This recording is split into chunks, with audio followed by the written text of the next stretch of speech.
এই ভিডিওতে আমরা দেখব ভাষা ও বাক্যের বিভিন্ন একক যে আছে সেগুলো সম্পর্কে বিস্তারিত। যে বিষয়গুলো নিয়ে আমরা হরহামেশাই কনফিউশনে পড়ি সেগুলো সম্পর্কে আজকে আমরা এই ভিডিওতে কনফিউশন মুক্ত হব। ধ্বনি সম্পর্কিত যে তথ্যগুলো আছে সাধারণত পরীক্ষাতে হরহামেশা এসে থাকে সেগুলো আমরা দেখব। এই এতগুলো প্রশ্নের একটাই উত্তর, সেটি হলো ধ্বনি। তো চলেন আমরা দেখি। ভাষার ক্ষুদ্রতম একক ধ্বনি। ভাষার ক্ষুদ্রতম ইউনিট ধ্বনি। ভাষার ক্ষুদ্রতম অংশ ধ্বনি। ভাষার ক্ষুদ্রতম উপাদান ধ্বনি। ভাষার ক্ষুদ্রতম উপাদান ধ্বনি।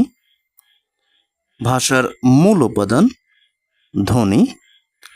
ভাষার আসল উপাদান ধ্বনি। ভাষার মৌলিক উপাদান ধ্বনি। ভাষার মৌলিক উপাদান ধ্বনি।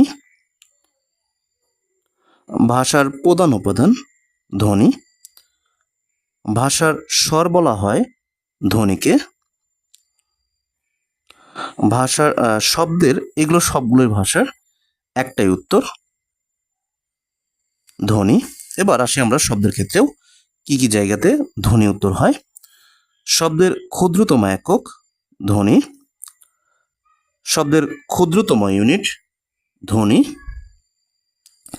শব্দের ক্ষুদ্রতম অংশ ধ্বনি। শব্দের ক্ষুদ্রতম উপাদান ধ্বনি।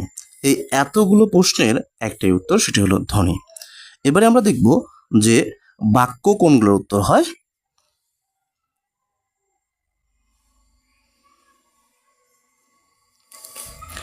ভাষার বৃহত্তম একক, আমরা দেখেছিলাম ভাষার ক্ষুদ্রতম একক ধ্বনি আর ভাষার বৃহত্তম একক বাক্য।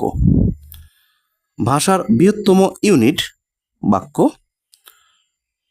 ভাষার বৃহত্তম অংশ বাক্য।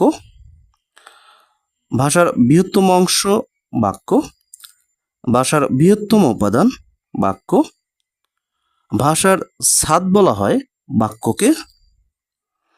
ভাষার প্রাণ বলা হয় বাক্যকে। অর্থাৎ এই এতগুলো প্রশ্নের একটি মাত্র উত্তর, সেটি হলো বাক্য। এবারে আমরা দেখব হলো শব্দ কোনগুলোর উত্তর হয়। বাক্যের ক্ষুদ্রতম একক শব্দ।